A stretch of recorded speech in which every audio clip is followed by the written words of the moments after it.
चलिए बच्चों आगे बढ़ते हैं और अब यहाँ पे हम बात करेंगे AC circuit containing inductor, capacitor and resistor in series की।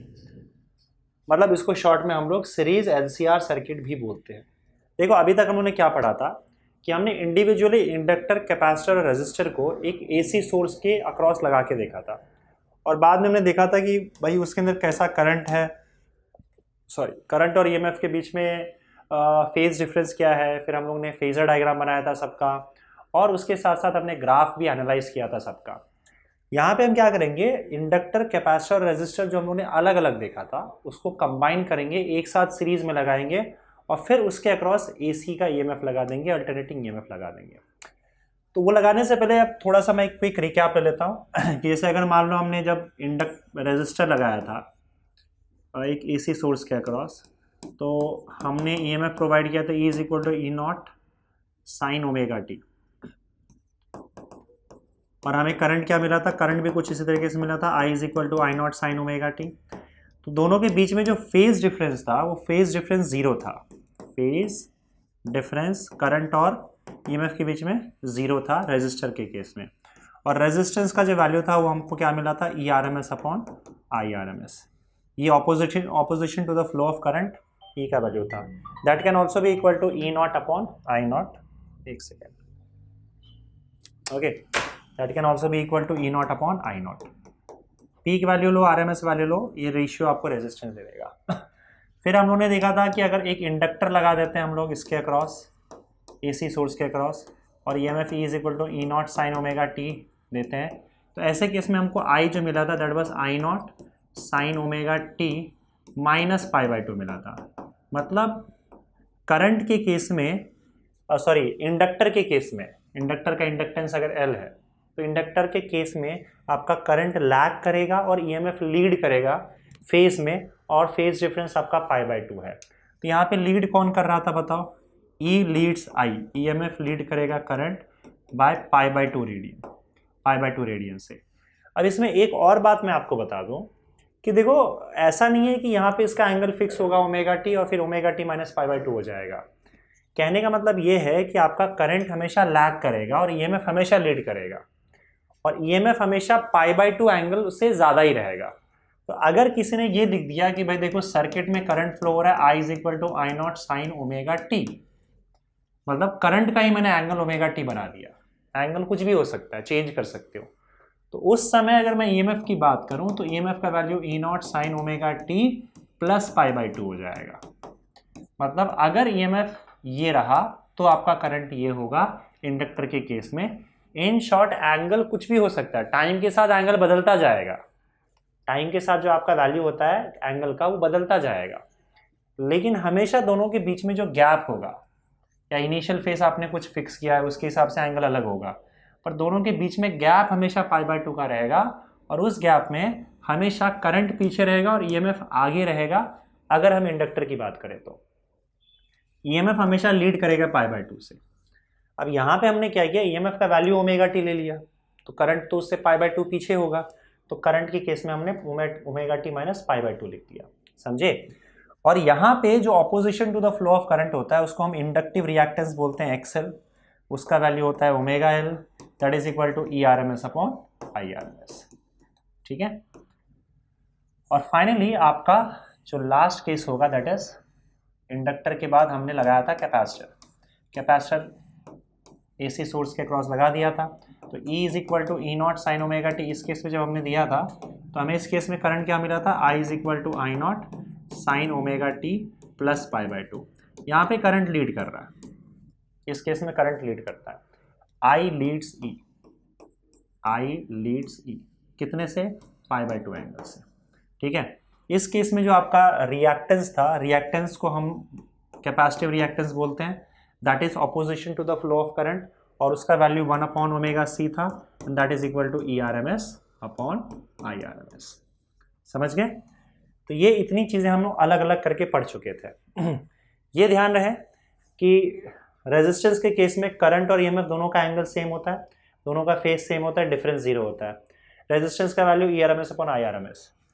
इस केस में इंडक्टर के केस में ईएमएफ लीड करता है, ईएमएफ 90 डिग्री से ज़्यादा होता है, पाई बाई टू एंगल से ज़्यादा होता है उसका फेस, और जो ऑपोजिशन होता है फ्लो ऑफ करंट को अपोज करने वाला जो क्वांटिटी होता है उसको हम बोलते हैं inductive reactance, that is equal to omega L और formula by E R M S upon I R M S.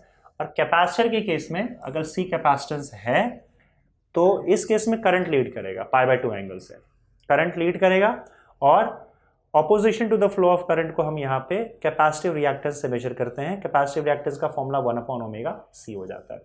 ये सारी चीज़ें हम ऑलरेडी कर चुके हैं। अब यहाँ पे हम क्या करेंगे, एल, सी और आर, इंडक्टर, कैपेसिटर और रेजिस्टर, जिसको हमने अलग अलग जोड़ रखा था ईएमएफ के अक्रॉस, अब हम इन तीनों को मिला देंगे और इन तीनों को हम लोग सीरीज में ऐड करके फिर उसके अक्रॉस हम लोग क्या करेंगे, ये आपका एसी सोर्स लगा देंगे। तो जैसे मान लो ये आपका इंडक्टर हो गया, कैपेसिटर हो गया, रेजिस्टर हो गया।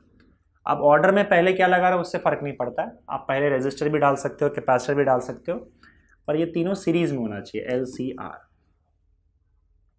और हम एक एसी सोर्स लगा देंगे इसके क्रॉस और इसका जो आपका ईएमएफ होगा E is equal to E not sine omega T. Let's say E is equal to E not sine omega T हमने इसके क्रॉस लगा दिया, ठीक है। या आप रहने दो, बस ई बोल दो इसका, ईएमएफ, उसका जो भी आपका फेज होगा, एंगल होगा, उससे लेना देना नहीं, हमने बस ई लगा दिया यहाँ पे। अच्छा, अब यहाँ पे देखो, ये जो भी सोर्स यहाँ पे वोल्टेज प्रोवाइड करेगा, अल्टरनेटिंग वोल्टेज प्रोवाइड करेगा, वो तीन पार्ट में बढ़ जाएगा इसके। एक हिस्सा आपका यहाँ पे इंडक्टर के अक्रॉस आएगा, उस वोल्टेज को हम लोग EL बोल देते हैं। जो कैपेसिटर के अक्रॉस आएगा उसको हम लोग EC बोल देते हैं और जो रेजिस्टर के अक्रॉस आएगा उसको हम लोग ER बोल देते हैं। अब इस बात का ध्यान रखना कि EL, EC और ER जो है ये डायरेक्टली ऐड होकर आपको E नहीं देगा, क्योंकि तीनों के बीच में फेज डिफरेंस होता है, तीनों का फेज अलग अलग होता है। अगर तीनों का फेज अलग अलग होगा तो हम डायरेक्टली ऐड नहीं कर पाएंगे। फेज समझ रहे हो ना, जैसे मान लो किसी केस में अगर मान लो EL है, वो आपको मिला E not sine omega T -5 और आपको EC मिला E not sine omega T +5, तो फिर आप इन दोनों को ऐड कैसे कर दोगे? ये वाला जो है फेज वो अलग हो जाने की वजह से ये ऐड डायरेक्टली नहीं हो पाएगा, समझे? तो इसलिए तीनों को डायरेक्टली ऐड करके E लिखना ये पॉसिबल नहीं है, तीनों के फेज अलग अलग हो सकते हैं, साइन के अंदर का जो एंगल है वो अलग अलग हो सकता है। दूसरी बात ये है कि आप यहाँ पे जो भी वैल्यूज मैं लिख रहा हूँ, ये सारे के सारे वैल्यूज जो है वो आप RMS वैल्यूज मान के चलोगे। E, EL, EC, ER, ये जो भी वैल्यूज है आप मान के चलो, दे आर RMS वैल्यूज।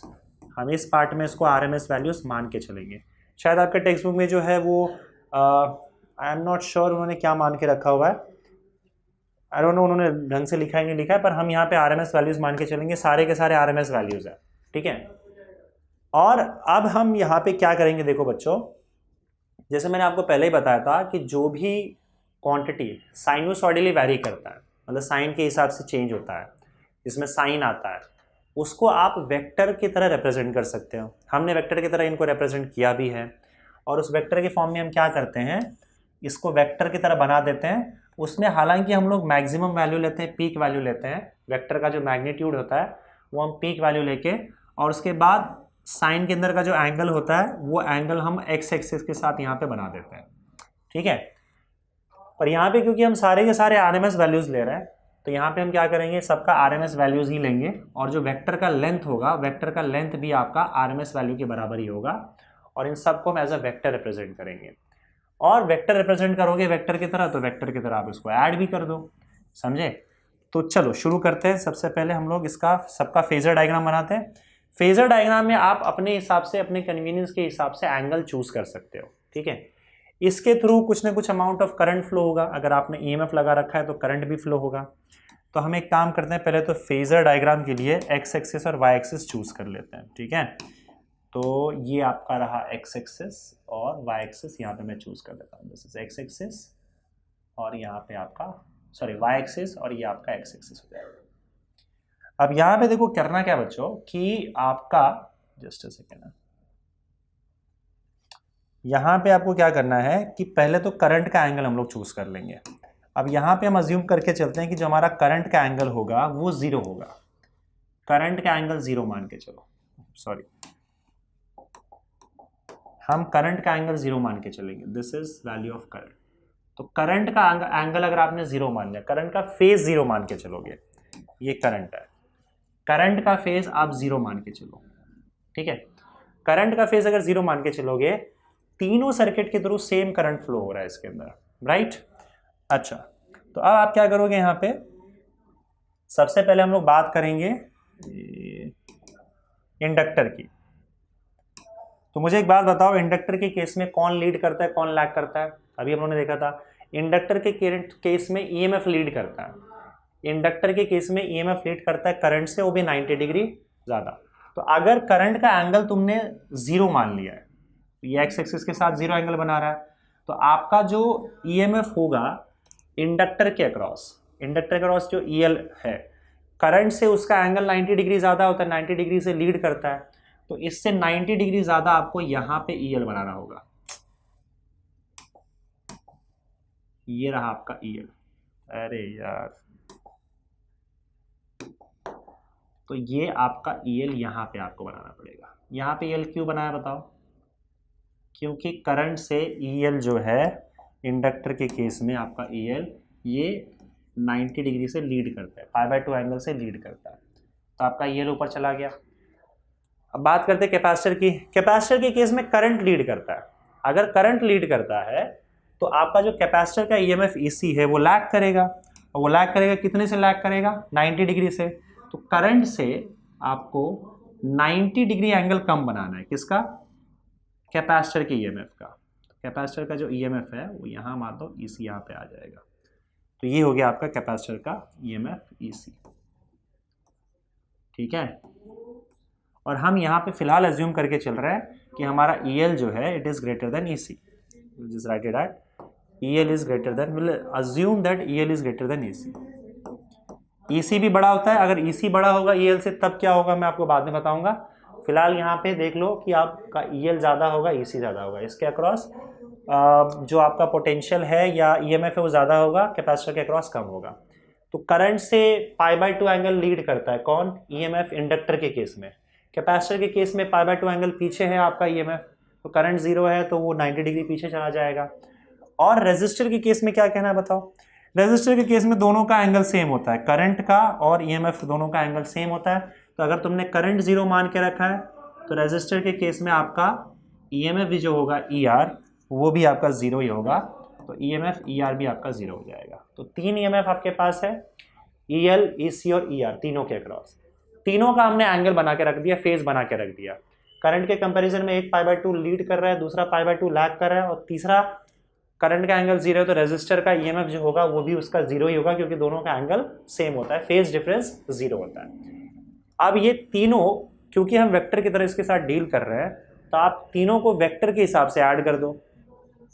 और आपको पता है कि वेक्टर के हिसाब से कैसे ऐड करते हैं। अगर मान लो दो ऑपोजिट डायरेक्शन में वेक्टर्स होंगे, मान लो एक का मैग्नीट्यूड 10 है, दूसरे का 2 है, तो इसका रिजल्टेंट क्या होगा बताओ? 10 - 2 हो जाएगा। ऑपोजिट डायरेक्शन में मैग्नीट्यूड माइनस हो जाता है, तो रिजल्टेंट इस डायरेक्शन में आ जाएगा और वो 8 आ जाएगा। उसी तरीके से अगर सपोज करो यहाँ पे आप देख रहे हो कि EL है ऊपर, EC है नीचे, अगर इन दोनों को मैं सिर्फ ऐड करूँ, तो इन दोनों को ऐड करने से, सिर्फ इन दोनों को ऐड करने से मुझे क्या मिलेगा बताओ? मुझे मिलेगा यहाँ पे EL - EC, और ये EL - EC आपको ऊपर की ओर मिलेगा। जस्ट अ सेकेंड, EL में से EC माइनस कर दो और रिजल्टेंट आपका EL - EC आ जाएगा, और ये ऊपर की ओर आ जाएगा। This is EL - EC। यहाँ तक इन दोनों को ऐड कर दिया, हो गया। उसके बाद अब उसके अंदर क्या ऐड करना है? ER ऐड करना है। तो EL - EC और ER को ऐड करोगे, दोनों के बीच में एंगल 90 डिग्री है। तो ये दो वेक्टर्स को आप कैसे ऐड करते हो? लॉ ऑफ पैरेललोग्राम का यूज करके। लॉ ऑफ पैरेललोग्राम क्या कहती है कि जो दो वेक्टर को आप ऐड कर रहे हो, पहले तो उसका पैरेललोग्राम कंप्लीट कर दो। तो पैरेललोग्राम कंप्लीट करने के लिए इस ER के पैरेलल आप एक लाइन ड्रॉ करोगे, EL - EC के पैरेलल एक लाइन ड्रॉ करोगे, और जब डायगोनल बनेगा तो ये डायगोनल बना दो आप, तो आपको यहाँ पे रिजल्टेंट मिल जाएगा। EL - EC और ER का रिजल्टेंट ये रहा आपका, और यही टोटल EMF आपका हो जाएगा। तीनों को ऐड करने पर ये टोटल EMF आपको E मिल जाएगा। बस मिल गया E। और अगर आप ध्यान से देखोगे तो अब जो टोटल EMF E आपको दिख रहा है, टोटल ईएमएफ ई और आपका जो करंट है, ये तो करंट है ना, करंट और टोटल ईएमएफ जो दिख रहा है उसके बीच में जो ये एंगल है, ये अब ईएमएफ और एंगल करंट जो है उनके बीच का फेज डिफरेंस है। और इसमें दिख रहा है आपको कि आपका जो ईएमएफ है, EMF leads current by angle phi, by angle phi या by phase difference phi, phase phi. यहाँ पे आपका क्योंकि करंट का आपने एंगल 0 मान के रखा है, तो जो टोटल ईएमएफ इन तीनों का मिल के बना है ई, उसका एंगल देखो फाई आ रहा है और ईएमएफ आपका करंट से फाई एंगल से लीड कर रहा है। ये आपका लास्ट में रिजल्ट आया आपको। ठीक है, इतना समझ में आ गया। चलो इसमें एक चीज़ और मैं आपको बता देता हूँ कि आपका जो ईएल है, हम अगर ओम्स लॉ यूज़ करें ईएल, ईसी और ईआर के लिए, तो ओम्स लॉ क्या होता है, V is equal to I R होता है। तो ईएल क्या हो जाएगा बताओ, ईएल इज इक्वल टू क्या हो जाएगा, आई इंटू एक्सएल। क्योंकि इस केस में आपका जो रेजिस्टेंस होता है, रेजिस्टेंस की जगह एक्सएल आता है, दैट इज इंडक्टिव रिएक्टेंस। और ईसी के केस में क्या हो जाएगा बताओ, आई इंटू एक्स सी हो जाएगा, क्योंकि इस केस में जो आपका रेजिस्टेंस की जगह पे आता है वो कैपेसिटिव रिएक्टेंस आता है। और ई आर का वैल्यू क्या हो जाएगा, आई इंटू, इसमें तो रेजिस्टेंस ही आ जाएगा, आई इंटू आर। ये तीनों वैल्यूज हम यहाँ पे अब सब्स्टिट्यूट करने वाले हैं। अब इस पार्ट में अगर सपोज करो आप इस ट्राइंगल की बात करोगे तो ये आपका ई है, ये आपका ई आर है, और इतना पार्ट जो है, इतना पार्ट, इसको आप क्या लिख सकते हैं बताओ, ये जो पूरा पार्ट है ये क्या हो जाएगा, this E L minus E सी। उसी का वैल्यू यहाँ पे भी आप लिख सकते हो, ई एल माइनस ई सी, है ना। तो अगर आप इस ट्राइंगल में पाइथागोरस थ्योरम यूज करते हो तो अकॉर्डिंग टू पाइथागोरस थ्योरम क्या हो जाएगा बताओ, this E square is equal to E L minus E C का square, E L minus E C का स्क्वायर प्लस ई आर का स्क्वायर, राइट। तो अब अगर सपोज करो मैं सारे वैल्यूज डाल देता हूँ, ई एल, ई सी और ई आर का वैल्यूज उठा के सब्स्टिट्यूट कर दो, I X L, I X C, I R, तो that will be equal to I into X L minus I into X C का whole square into I into R का square, that is your E square. तो E square will be equal to, I common ले लो, अब square में है तो आई square बाहर आ जाएगा, अंदर बचेगा एक्सएल माइनस एक्स सी का होल स्क्वायर प्लस यहाँ आगे ये क्या हो जाएगा, I square into R square हो जाएगा। तो E square is equal to, I square फिर कॉमन ले लोगे, E square is equal to I square common ले लोगे तो अंदर क्या बचेगा, अंदर बचेगा एक्सएल माइनस एक्स सी का square plus R square,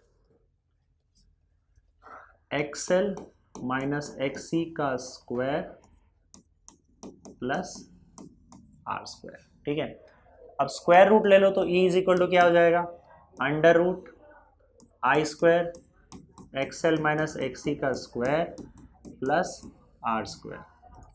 I square बाहर आ जाएगा, आई आ जाएगा तो E is equal to I under root X L minus X C का whole square plus R square. तो ई अपॉन आई हो जाएगा is equal to under root X L minus X C का whole square plus R square. अब ये ई upon आई क्या है बताओ, मैंने पहले ही कहा था कि हम जो भी वैल्यूज ले रहे हैं वो आर एम एस वैल्यूज ले रहे हैं, तो यहाँ पे ये E R M S upon I R M S. Again देखो, E R M S upon I R M S ये किसको रिप्रेजेंट करता है, E upon I, E R M S upon I R M S, यानी कि ये किसको represent कर रहा है, वी अपॉन आई को रिप्रेजेंट कर रहा है। वी अपॉन आई का मतलब होता है opposition to the flow of current, तो ये जो रेशियो है it is nothing but opposition to the flow of current. और ये ऑपोजिशन अब ये पूरा का पूरा सर्किट मिल के प्रोवाइड कर रहा है। देखो सिर्फ ये ऑपोजिशन प्रोवाइड कर रहा था तो उसको हम एक्सएल बोल रहे थे, ये कर रहा था तो एक्ससी बोल रहे थे, ये कर रहा था तो आर बोल रहे थे। अब एलसीआर सर्किट पूरा मिला के जो टोटल ऑपोजिशन प्रोवाइड कर रहा है वो ऑपोजिशन का वैल्यू ई अपॉन आई होगा और उसका ये वैल्यू आ रहा है। ठीक है, इस पूरे ऑपोजिशन को हमने एक अलग नाम दे रखा है, इसको हम लोग बोलते हैं Z, and Z that is equal to XL minus X C upon square upon R square plus R square, where आपका जो Z है, Z is nothing but E upon I, और Z को हम बोलते हैं impedance of the circuit. Z क्या क्या बोलते हैं, इम्पिडेंस, इम्पिडेंस बोलते हैं। और इम्पिडेंस क्या है एक्चुअली में, it is total opposition provided by total opposition to the flow of AC current, to the flow of AC current provided by series LCR. तो सीरीज इंडक्टर, कैपेसिटर और resistor अगर मान लो पूरा सीरीज में current करके ये जो भी टोटल ऑपोजिशन प्रोवाइड कर रहा है करंट को, मतलब एक हिसाब से आप समझ लो टोटल रेजिस्टेंस अगर मैं कंपेयर करूं तो पूरे सर्किट का टोटल रेजिस्टेंस अगर है तो वही आपका Z होता है और उसको हम इम्पिडेंस बोलते हैं. उसमें देखो XL, XC और R सीधा आ गया, लेकिन इम्पिडेंस, टोटल इम्पिडेंस कैलकुलेट करते समय हम डायरेक्टली ऐड नहीं करेंगे. ऐसा नहीं होगा कि XL plus XC plus R ये रहा आपका टोटल रेजिस्टेंस पूरे सर्किट द्वारा, ऐसा नहीं होगा. क्योंकि आपका जो EMF है, जो तीनों प्रोवाइड कर रहे हैं उनके बीच में फेज डिफरेंस होता है. इसकी वजह से ना तो EMF डायरेक्टली ऐड हो पाता है और ना ही यहाँ पे आपका टोटल इम्पिडेंस डायरेक्टली आप सारे के सारे इंडिविजुअल इम्पिडेंसेस को या इंडिविजुअल ऑपोजिशन को ऐड करके निकाल सकते हो. तो आपका जो टोटल इम्पिडेंस सर्किट का है, total opposition to the flow of current पूरे सर्किट का मिला के, उसका ये फॉर्मूला है. XL और XC और R तो इन्वॉल्व है, पर इस तरीके से इन्वॉल्व है, XL माइनस XC का whole square plus R square, उसका स्क्वायर रूट लोगे तो आपको यहाँ पे Z मिलेगा. समझ गए? तो ये सर्किट का टोटल इम्पिडेंस होगा. ये सर्किट का टोटल EMF जो प्रोवाइड किया जा रहा है और ये टोटल जो करंट फ्लो हो रहा है. तो EMF, टोटल करंट और ये आपका टोटल रेजिस्टेंस हो गया. Z is equal to E/I. समझे? इसमें एक और चीज हमको देखना है, फाई का वैल्यू. सॉरी, जो फेज डिफरेंस है, sorry, I am extremely sorry, ये जो आपका फेज डिफरेंस है EMF, टोटल EMF और आपका करंट के बीच में, ये फाई का वैल्यू हमें निकालना है. तो आप एक काम करो, इस ट्रायंगल में tan फाई का वैल्यू निकाल लो. ऑल्सो tan फाई क्या हो जाएगा मुझे आप थोड़ा बताओगे? tan फाई क्या होता है? Opposite upon adjacent. तो फाई का ऑपोजिट साइड क्या है? EL माइनस EC और एडजेसेंट क्या है? ER है. तो EL minus EC upon ER. अब EL, EC और ER का वैल्यू सब्स्टिट्यूट कर दो. तो tan phi is equal to EL, EC, ER कहाँ से आएगा? EL, EC और ER, IXL, IXC, IR जाके सब्स्टिट्यूट कर दो. तो ये हो जाएगा आपका IXL minus IXC upon IR. अब ऊपर I कॉमन ले लो, उस I को नीचे I से कैंसिल आउट कर दो. तो फाइनली आपको क्या मिल जाएगा? tan phi is equal to XL minus XC upon R, और यहाँ से आपको फाई का वैल्यू मिल जाएगा tan inverse of XL minus XC upon R. ये रहा आपका फाई का वैल्यू. तो इतना फेज डिफरेंस आपको करंट और EMF के बीच में मिल जाएगा. अब देखो, ज़रूरी नहीं है कि LCR सर्किट में हमेशा EMF ही लीड करेगा. EMF लीड कर रहा है करंट इस सिचुएशन में, जिस सिचुएशन में आपका EL बड़ा है, EL ग्रेटर देन EC. तो मैं बता दूं यहाँ पे इस केस में अगर EL, दो कंडीशंस आ जाएंगे. If EL is greater than EC, EMF leads current, वो तो हमने देख लिया अभी. EMF leads current by phi. तो अगर ऐसे केस में आप EMF का जो भी फॉर्मूला यूज करते हो, अगर आप EMF का फॉर्मूला यूज करते हो E is equal to E0 sine omega T, तो आपको करंट का इक्वेशन क्या यूज करना पड़ेगा? I is equal to I0 sine omega T minus phi, जो भी फाई का वैल्यू यहाँ से आएगा. ठीक है? तो फाई का वैल्यू आपको जो एंगल लेना है वो एंगल पॉजिटिव एंगल लेके इसमें डाल देना है. ओके. लेकिन सेकेंड केस इसमें ऐसा भी आ सकता है. अच्छा, EL अगर EC से बड़ा है, ध्यान दो, अगर EL EC से बड़ा है तो ऑब्वियसली बात है XL भी XC से बड़ा हो जाएगा. तो ये भी मैं लिख देता हूँ यहाँ पे, EL ग्रेटर देन EC या फिर XL is greater than XC, और EMF इस केस में लीड करेगा. EMF leads current by phi. अगर उल्टा हो जाए, अगर EC बड़ा हो जाए EL से, EC ग्रेटर देन EL, तो मुझे एक बात बताओ कि आपका ग्राफ कैसे बनेगा? अब अगर EL बड़ा था, EC छोटा था, इसलिए ऊपर आ गया. लेकिन अगर सपोज करो आपका इस केस में EL छोटा हो जाए और EC बड़ा हो जाए और यहाँ पे आपका ER आ जाएगा, तब आप क्लियरली देख सकते हो कि आपका जो रिजल्टेंट होगा वो रिजल्टेंट कहाँ जाएगा। अब EL और EC में अगर EC बड़ा हो जाए तो आप इस केस में आपका जो रिजल्टेंट है वो EC माइनस EL ऐसे आ जाएगा और उसके बाद फिर आपका ये नेट रिजल्ट E यहाँ पे आ जाएगा। और हमको पता है करंट जो है वो उसका एंगल 0 होता है। तो अब आप ध्यान से देख सकते हो कि आपका जो EMF है वो लैग कर रहा है। करंट का वैल्यू अगर 0 है तो वो 0 के भी नीचे चला गया EMF। तो जब आपका EL ग्रेटर देन EC हो जाए तो केस उल्टा हो जाता है। If EL is greater than EC तो ऐसे केस में XC will be greater than XL। ऐसे केस में आपका जो EMF है वो लैग करेगा और करंट लीड करेगा। तो ऐसे केस में EMF या current leads EMF, current leads EMF by angle phi. तो अगर मान लो मैं E is equal to E0 sine omega T लिखता हूँ, तो क्योंकि इस बार करंट लीड कर रहा है तो I is equal to I0 sine omega T minus phi हो जाएगा। ठीक है, एक तरीका तो यह है देखने का। दूसरा तरीका आप देख सकते हो कि आप कुछ भी याद मत रखो, फर्क नहीं पड़ता। ठीक है, सेकेंड वे बता देता हूँ मैं। सेकेंड वे, कुछ भी आप याद मत रखो, simply calculate phi, simply calculate phi, calculate phi. आप सीधा सीधा कैलकुलेट करो फाई। फाई कैसे कैलकुलेट करोगे? इस फॉर्मूले के हिसाब से, tan inverse of XL minus XC upon R। tan inverse of XL minus XC upon R। देखो अब सीधी सी बात है, अगर मान लो XL बड़ा होगा, पहला case, if EL is greater than EC, XL is greater than XC, तो आपका फाई का वैल्यू नेगेटिव आ जाएगा। देखो अगर XL XC से बड़ा हो जाए, EL EC से बड़ा हो जाए, XL XC से बड़ा हो जाएगा, तो ये वाला वैल्यू नेगेटिव सॉरी पॉजिटिव हो जाएगा। सॉरी, ये पूरा पॉजिटिव हो जाएगा, फाई का वैल्यू पॉजिटिव होगा। फाई का वैल्यू पॉजिटिव है तो समझ लो E लीड कर रहा है, E लीड्स I, तब आपका EMF लीड करेगा और ये पहला कंडीशन आ जाएगा। ठीक है, लेकिन अगर उल्टा हो जाए, जैसे हमने देखा था सेकंड केस में कि if EC is greater then EL, EC is greater then EL, तो XC is greater then XL आ जाएगा। तो अगर XC बड़ा हो जाए, XL छोटा हो जाए, तो ये वैल्यू नेगेटिव हो जाएगा, और नेगेटिव हो जाएगा तो आपका फाई नेगेटिव हो जाएगा। तो अगर आपका फाई का वैल्यू नेगेटिव आ जाता है सॉल्व करते समय, तो समझ लेना कि अब इस केस में आपका EMF लीड नहीं कर रहा है, पर EMF आपका लैग कर रहा है।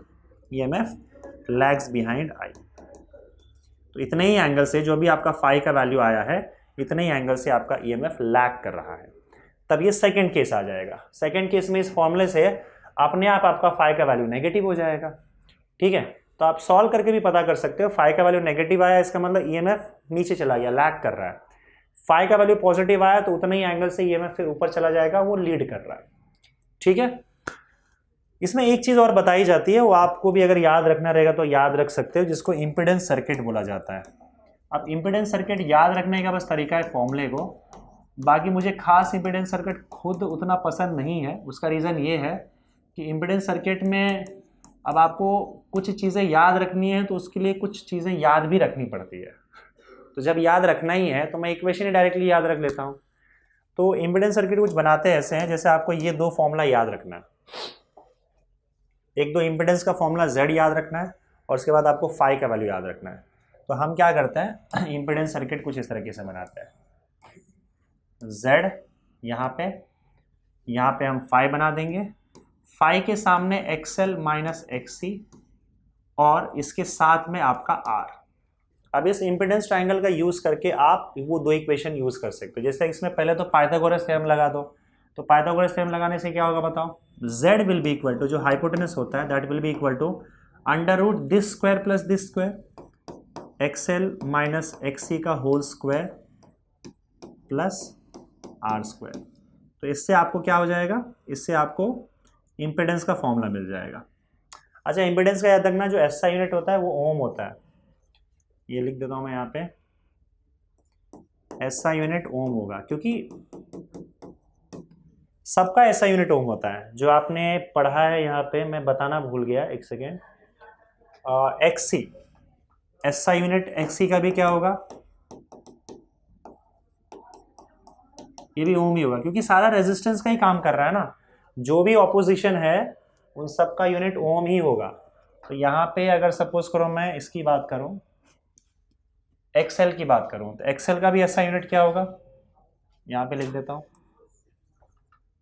एसआई यूनिट ऑफ एक्सएल, ये भी ओम ही होगा, क्योंकि एक्सएल, एक्सी और आर और जेड ये सारे के सारे ऑपोजिशन ही है, तो सबका formula E R M S upon I R M S ही है, तो सबका यूनिट भी सेम होगा, क्या होगा, ओम होगा। चलो इम्पेडेंस का फॉर्मूला आ गया, और इसमें आप tan फाई का फॉर्मूला आप लिख सकते हो। tan फाई क्या हो जाएगा बताओ, tan phi is opposite X L minus X C upon adjacent R आ जाएगा, तो आपको फाई का वैल्यू मिल जाएगा tan inverse of X L minus X C upon are.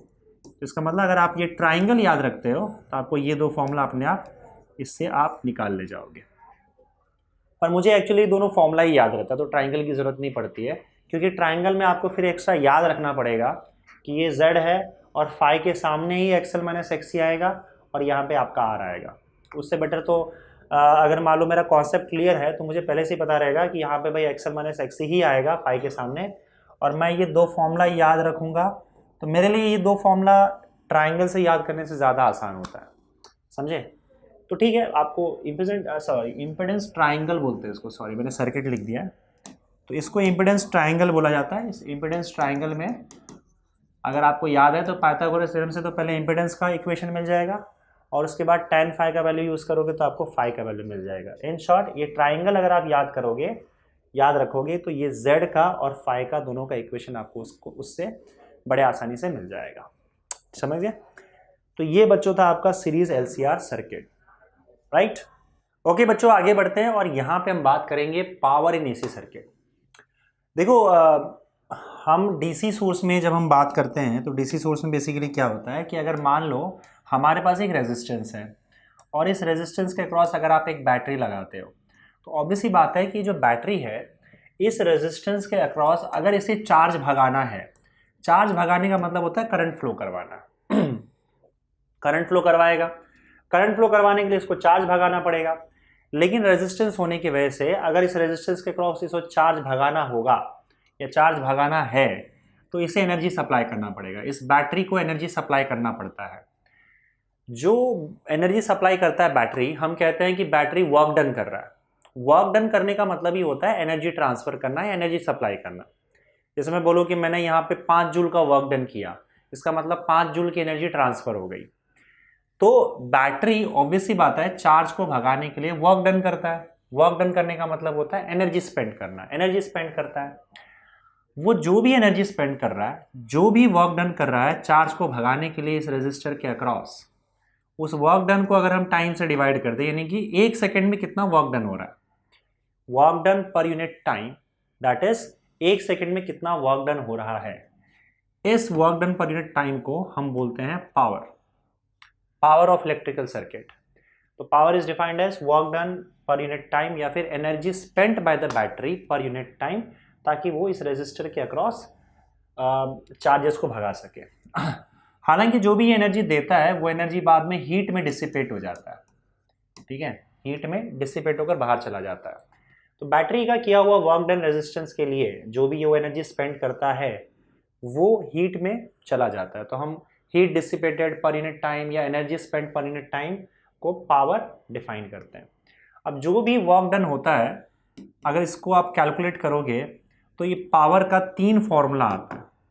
Battery के द्वारा किया हुआ वर्क डन जो है पर यूनिट टाइम, यानी कि जो पावर यहाँ पे दे रहा है, पावर का मतलब होता है कि हर सेकंड कितना एनर्जी सप्लाई हो रहा है, हर 1 सेकंड कितनी एनर्जी सप्लाई की जा रही है, उसी को हम पावर बोलते हैं।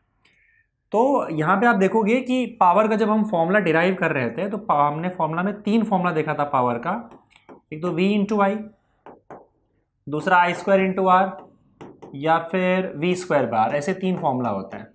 फिलहाल इस चैप्टर में हम लोग बार बार यही फॉर्मूला यूज करेंगे, V इंटू आई, यानी कि ये कितना वोल्टेज जनरेट कर पा रहा है बैटरी इसके अक्रॉस। अगर मैं बैटरी का वोल्टेज और इसके अक्रॉस जो वोल्टेज होगा अगर ये सेम मान के चले, हालांकि दोनों सेम नहीं होता है, बैटरी का जो वोल्टेज होता है उसको हम ईएमएफ बोलते हैं, ठीक है। मान लेते हैं बैटरी का इंटरनल रेजिस्टेंस कुछ नहीं है और आपका जो बैटरी का ईएमएफ है वही इसके अक्रॉस वोल्टेज है।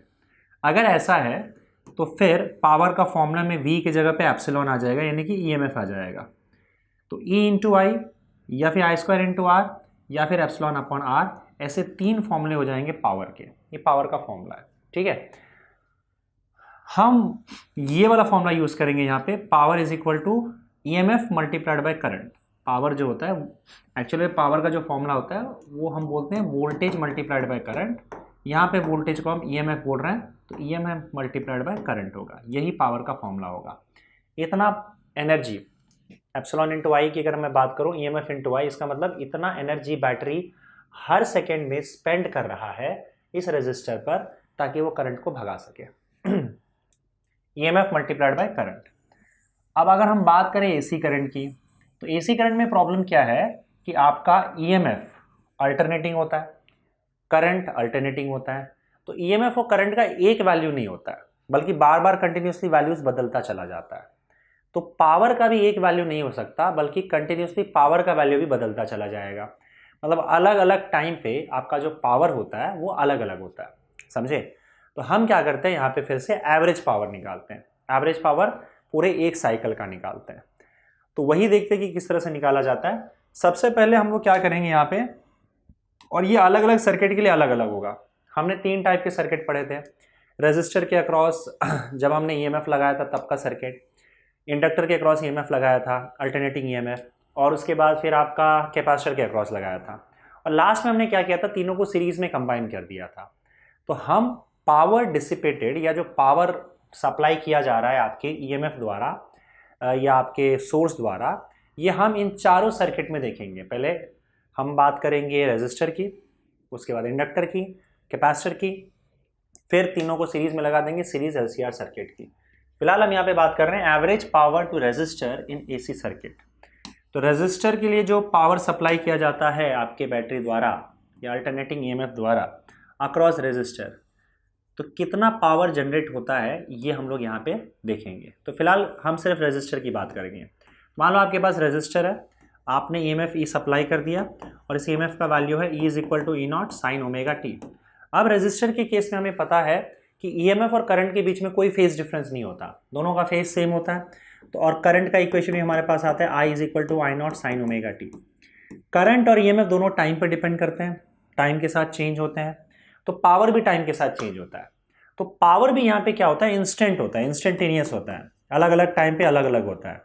किसी एक पर्टिकुलर टाइम पे जब हम पावर निकालते हैं इंस्टेंटेनियस, तो हम उसे इंस्टेंटेनियस पावर बोलते हैं।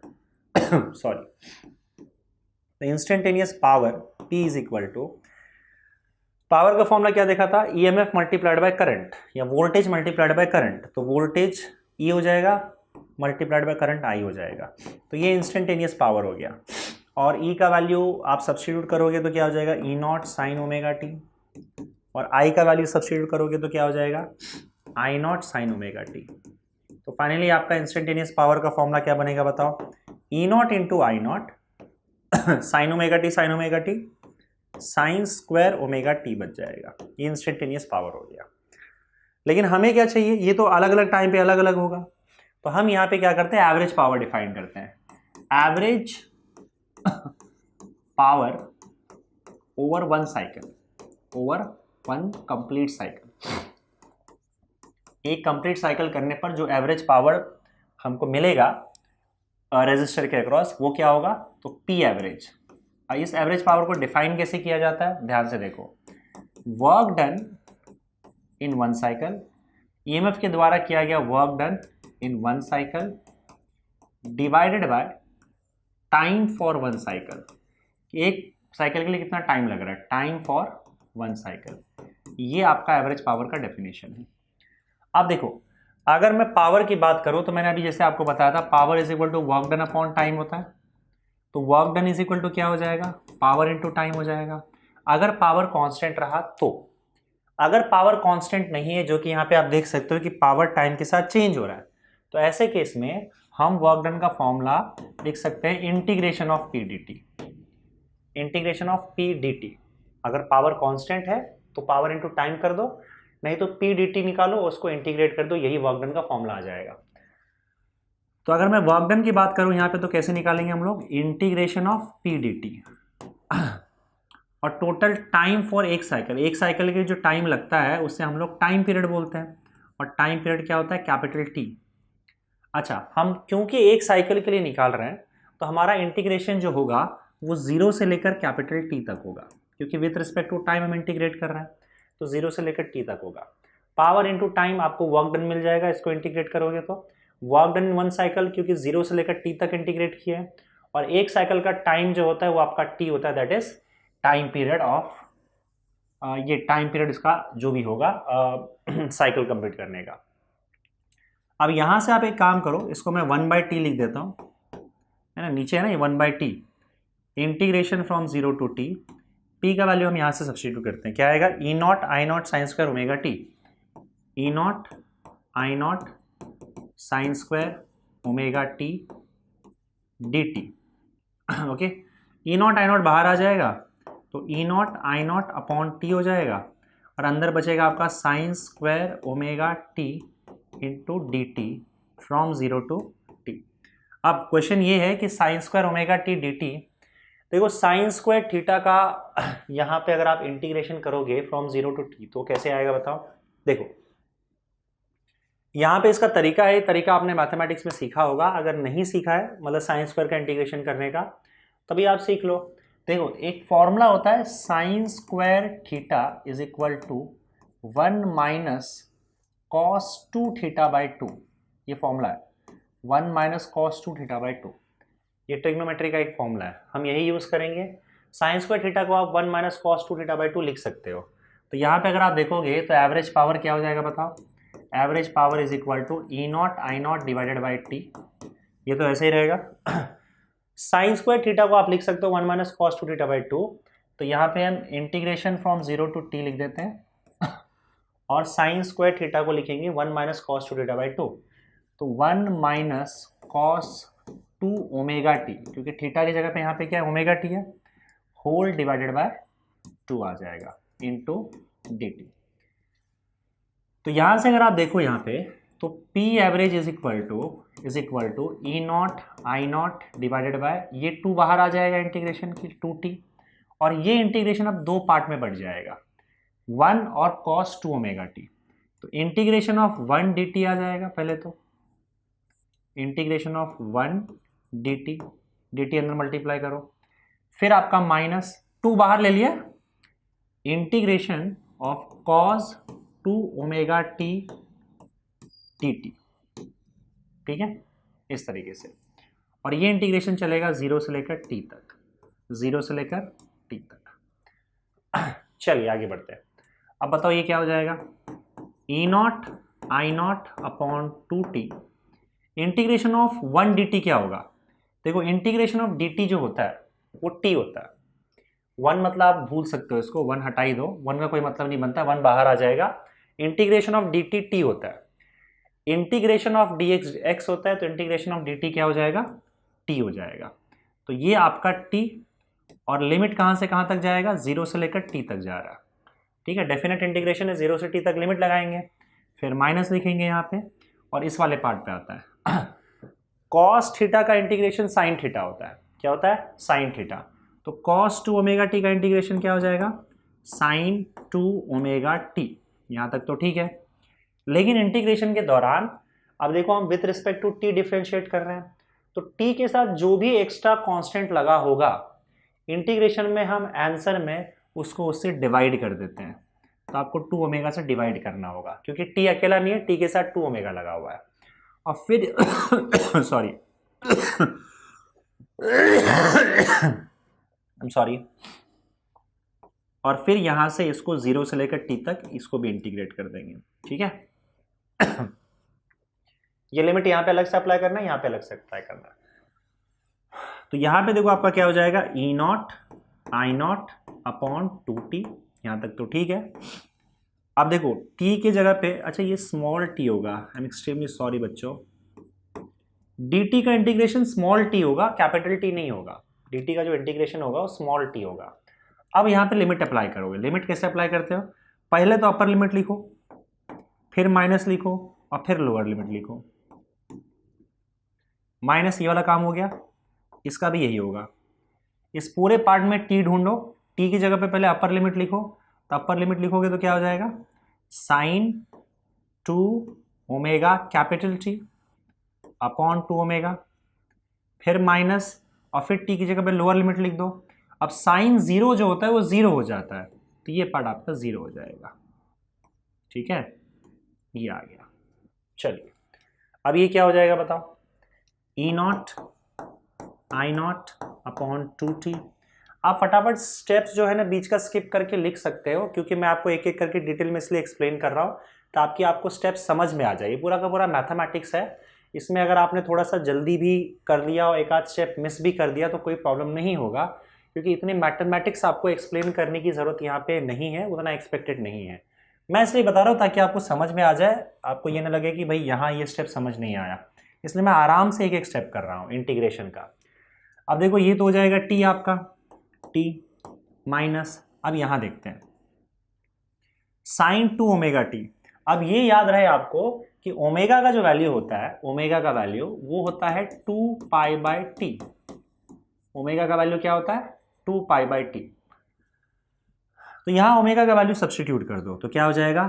साइन, ध्यान से, 2 into 2 pi by T into T upon 2 omega. यहां का ओमेगा ऐसे रहने दो, -0। ठीक है, अब देखो ये t और t हो जाएगा कैंसिल, तो ये क्या बन जाएगा? Sine 4 pi. तो अब इसको आगे लेके जाते हैं, p average. p average is equal to E not I naught divided by 2t।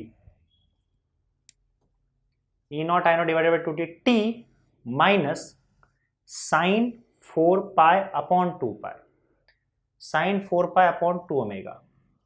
तो ये हो जाएगा आपका t minus sine 4 pi upon 2 omega, और ये तो -0 ही था। अब देखो साइन 4 पाई, साइन पाई, 2 पाई, 3 पाई, 4 पाई जो भी रहेगा आपका वो सब 0 होता है। साइन n पाई 0 हो जाता है, तो साइन 4 पाई का वैल्यू भी क्या हो जाएगा? 0 हो जाएगा। तो ये 0 हो जाएगा तो इसका मतलब p एवरेज क्या आ गया आपका बताओ? E not I not upon 2t multiplied by t। ये तो 0 हो गया t और t हो जाएगा कैंसिल, तो p एवरेज का वैल्यू आ गया आपका E not I naught divided by 2। इसको आप ऐसे लिख सकते हो, E naught divided by √2 I naught divided by √2। मैंने 2 को सेपरेट कर दिया, √2 इंटू √2, और आपको पता है ई नॉट डिवाइडेड बाय √2 होता है E R M S, I naught divided by √2 होता है आई आर एम एस। ठीक है, तो ये हो गया आपका p एवरेज। ठीक है, तो p average is equal to E R M S into I R M S. तो बस यहाँ पे e इंटू आई आ रहा है, एवरेज वैल्यू भी, बस यहाँ पे आर एम एस वैल्यू आ जा रहा है, E R M S into I R M S आ रहा है। तो यहाँ पे जो ये E R M S into I R M S आपको मिला है, इस प्रोडक्ट को हम बोलते हैं अपैरेंट पावर। इसे अपैरेंट पावर बोला जाता है, मतलब रेजिस्टर के अक्रॉस जो भी पावर डिसिपेट हो रहा है, रेजिस्टर के अक्रॉस जो भी पावर सप्लाई किया जा रहा है आपके बैटरी द्वारा, उसका वैल्यू आया है E R M S into I R M S. और इस E R M S into I R M S product को हम बोलते हैं, इस पावर को बोलते हैं हम लोग अपैरेंट पावर। ठीक है, अच्छा इसमें ये एक चीज ध्यान रख लेना, आपका जो साइन थीटा का इंटीग्रेशन या कॉस थीटा का इंटीग्रेशन होता है 0 से लेकर t तक, अगर आप साइन या कॉस किसी को भी 0 से लेकर t तक इंटीग्रेट करते हो तो आपको 0 ही आएगा। ठीक है, एक शॉर्ट तरीका अगर आप याद रख पाओ तो, अगर आप साइन और कॉस को इंटीग्रेट करोगे 0 से लेकर t तक, 0 से लेकर t तक, तो ये वैल्यू आपको 0 ही देने वाला है। ठीक है, इस केस में जो भी हम सॉल्व कर रहे हैं यहाँ पे 0 से लेकर t मतलब पूरा एक साइकिल होता है। अब देखो एक साइकिल अगर कंप्लीट करोगे तो ये टोटल मिला के आपका जो वैल्यू है, एवरेज वैल्यू निकाल रहे हैं ना हम लोग, तो एवरेज वैल्यू आपको 0 ही मिल जाएगा। तो साइन का एवरेज निकालोगे, कॉस का एवरेज निकालोगे तो आपको हमेशा 0 मिलेगा। तो यहाँ पे एक्चुअली आपको पहले ही पता चल जाना चाहिए कि ये वाला वैल्यू हमको 0 देने वाला है, क्योंकि ये कॉस है, साइन या कॉज हो तो उसका वैल्यू 0 ही आने वाला है। तो ये पार्ट हमको पहले से पता चल जाना चाहिए आगे सॉल्व करते करते कि 0 आने वाला है। आ गया 0, साइन 4 ऊपर 0 आ गया। ये मैं इसलिए बोल रहा हूँ कि कहीं अगर मान लो सपोज करो कुछ मिस्टेक हो जाए, ऊंच नीच हो जाए, ये वाला इंटीग्रेशन आप सॉल्व नहीं कर पा रहे हो, ये तो डायरेक्टली सॉल्व हो जाएगा, dt का इंटीग्रेशन t 0 हो गया। तो आप पहले से आपको पता होना चाहिए कि ये वाला वैल्यू 0 आने वाला है। तो कहीं कुछ ऊंच नीच लग रहा है आपको, तो आगे के स्टेप में आप 0 डाल के इसको सॉल्व कर दो, ताकि लास्ट में आप एटलीस्ट आंसर तक पहुंच तो पाओ। ठीक है, ये आ गया आपका। तो ये बात हुई आपके रेजिस्टर की, पावर अक्रॉस रेजिस्टर। ठीक है, average power to resistor in AC circuit. अब हम बात करेंगे यहां पे average power to inductor in AC circuit.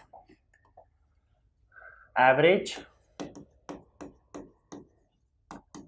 Power to inductor in AC circuit. तो आप देखते हैं यहां पे इंडक्टर के अक्रॉस कितना पावर स्पेंड किया जा रहा है। तो चलो यहां पे बनाते हैं इंडक्टर L और सप्लाई देते हैं हम लोग इसको AC का। तो अब तुम्हारा E इज इक्वल टू क्या होगा, E0 साइन ओमेगा टी। अब थोड़ा सा याद करो कि इंडक्टर के केस में EMF जो होता है वो लीड करता है π/2 एंगल से, और आपका जो करंट है वो लैग करता है। तो यहाँ पे करंट का वैल्यू हमारे पास क्या आया था, करंट लैग करता है इसलिए I0 sine omega T minus π/2 आ गया था, right. E is equal to E0 sine omega T और I is equal to I0 sine omega T minus π/2 आया था। अब यहाँ पे आप एक काम कर सकते हो, इस I को हम वापस चेंज कर देंगे, E तो हमारा फिक्स हो गया E0 sine omega T. I की बात हम करें तो I is equal to I0। अब एक काम करो, यहाँ से साइन के अंदर से माइनस साइन कॉमन ले लो। अगर साइन के अंदर से आप माइनस साइन कॉमन लेते हो तो वो बाहर आ जाता है माइनस साइन, और ये माइनस हम बाहर ले लेते हैं मतलब अगर साइन के थीटा के अंदर अगर आप माइनस साइन कॉमन लेते हो तो माइनस साइन आप साइन के बाहर ला सकते हो। तो मैंने माइनस साइन अगर बाहर लाया है तो अब माइनस π/2 का प्लस π/2 हो जाएगा, और ये माइनस ओमेगा टी हो जाएगा। तो ये हो गया है अब आपका साइन π/2 माइनस थीटा। और साइन π/2 माइनस थीटा ये आपका अगर देखोगे तो π/2 माइनस थीटा मतलब सेकेंड क्वाड्रेंट में आ जाएगा, और सेकेंड क्वाड्रेंट में आपका साइन जो होता है पॉजिटिव रहेगा। तो अब इसके आगे जो भी मैं लिखूंगा पॉजिटिव में ही लिखूंगा, लेकिन क्योंकि यहाँ पे π/2 है तो π/2 3π/2 अगर π/2 का मल्टीपल होता है तो आपका साइन जो है वो कॉज में कन्वर्ट हो जाता है, और ये कॉज ओमेगा टी हो जाएगा। लेकिन ये वैल्यू पॉजिटिव ही रहेगा कॉज ओमेगा टी, क्योंकि आपका साइन जो है वो सेकेंड क्वाड्रेंट में आ रहा है, और सेकेंड क्वाड्रेंट में आपका साइन पॉजिटिव रहता है। तो साइन, इसका साइन तो चेंज होने वाला नहीं है, प्लस मतलब पॉजिटिव है तो पॉजिटिव रहने वाला है, बस यहाँ पे क्योंकि π/2 था इसके वजह से साइन का कॉज हो गया। तो ये ट्रिग्नोमेट्री का रूल है आपका, sine π/2 minus omega T actually में कॉज ओमेगा टी होता है। ठीक है, तो हमारे पास करंट का ये इक्वेशन आ गया। सबसे पहले हम लोग इंस्टेंटेनियस पावर की बात करेंगे। तो instantaneous power P is equal to सीधा E इंटू आई हो जाएगा। तो E का वैल्यू आप देख सकते हो यहाँ पे E0 साइन ओमेगा टी। चलो E0 साइन ओमेगा टी, और I का वैल्यू क्या हो जाएगा, minus I0 sine omega T. तो ये हो जाएगा माइनस कॉज ओमेगा टी का कॉज ओमेगा टी। तो ये हो जाएगा आपका minus E0 into I0 sine omega T cos omega T. ठीक है, this is your instantaneous power. अब हम लोग क्या करेंगे, एवरेज पावर निकालेंगे। Average power over one cycle. तो डिफाइन क्या किया था हम लोगों ने average power over one cycle, P average is equal to work done in one cycle. यार कहीं कुछ गड़बड़ लग रहा है क्या, work done in one cycle divided by time for one cycle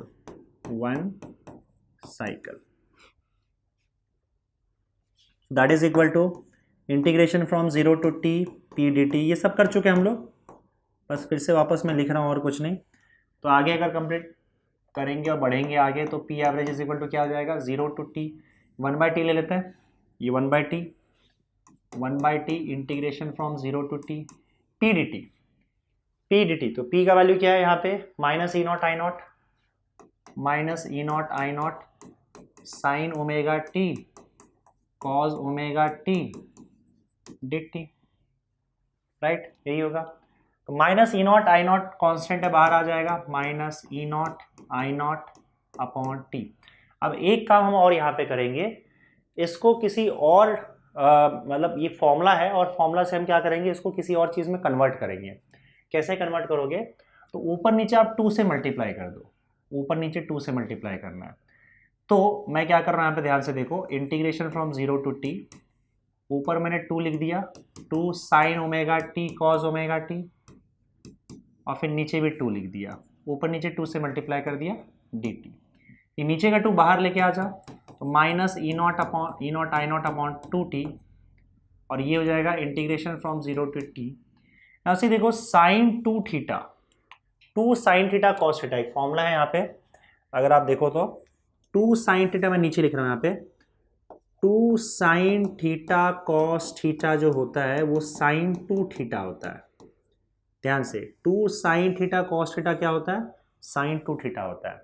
तो 2 sign omega T cos omega T क्या हो जाएगा, साइन 2 ओमेगा टी हो जाएगा, साइन 2 ओमेगा टी dt, ठीक है। और ये 2 बाहर आ जाएगा आपका, जैसे यहाँ पे आया हुआ है। अब देखो, आपको यहीं से पता चल जाना चाहिए कि ये साइन का इंटीग्रेशन है, ये 0 होगा।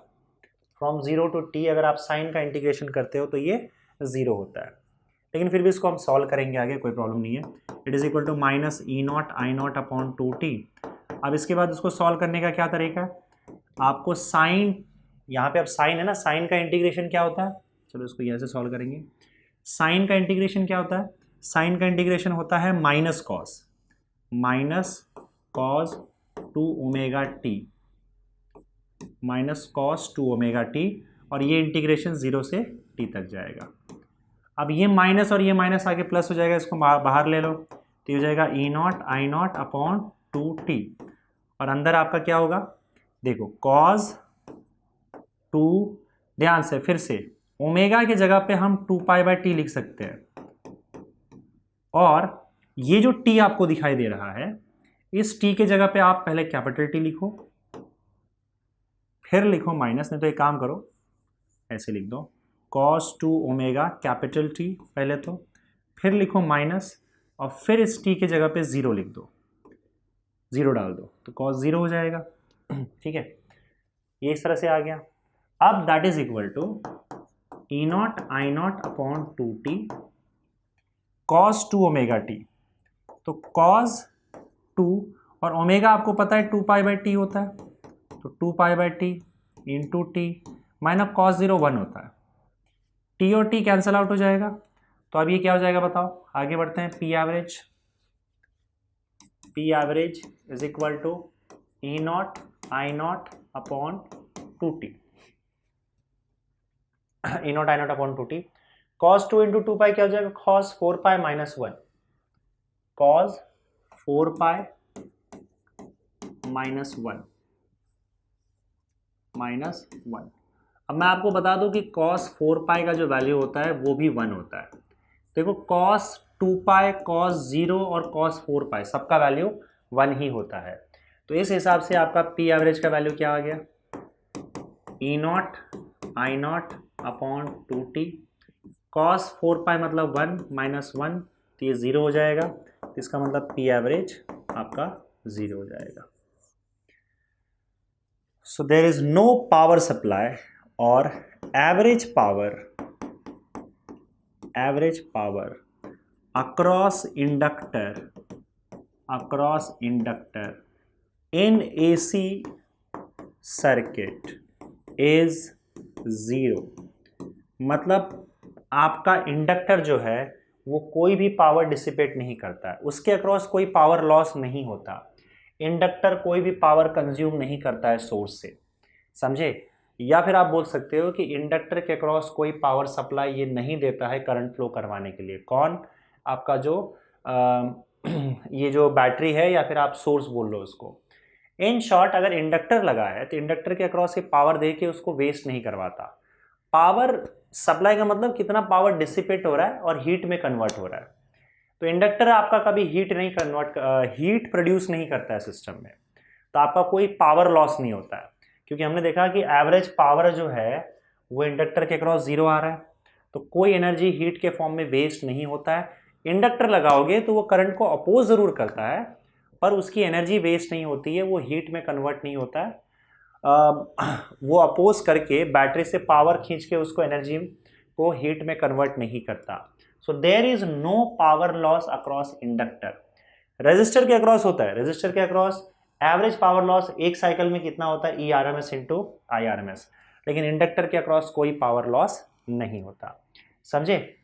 और देखो इस इंटीग्रेशन में मैंने पहले आपको बोल दिया था कि साइन के अंदर कुछ भी रहने दो, साइन अगर dt है और 0 से लेकर t तक एक साइकिल के लिए हम इसको इंटीग्रेट कर रहे हैं, तो ये वाला वैल्यू 0 ही आएगा, और फाइनली ये वाला वैल्यू लास्ट में आपको 0 ही मिल गया, एवरेज पावर लॉस 0 हो गया। This was across inductor, right. अब हम बात करेंगे average power to capacitor in AC circuit. Average power to capacitor, तो इंडक्टर हो गया, रेजिस्टर हो गया, अब हम कैपेसिटर की बात करते हैं। एवरेज पावर टू कैपेसिटर,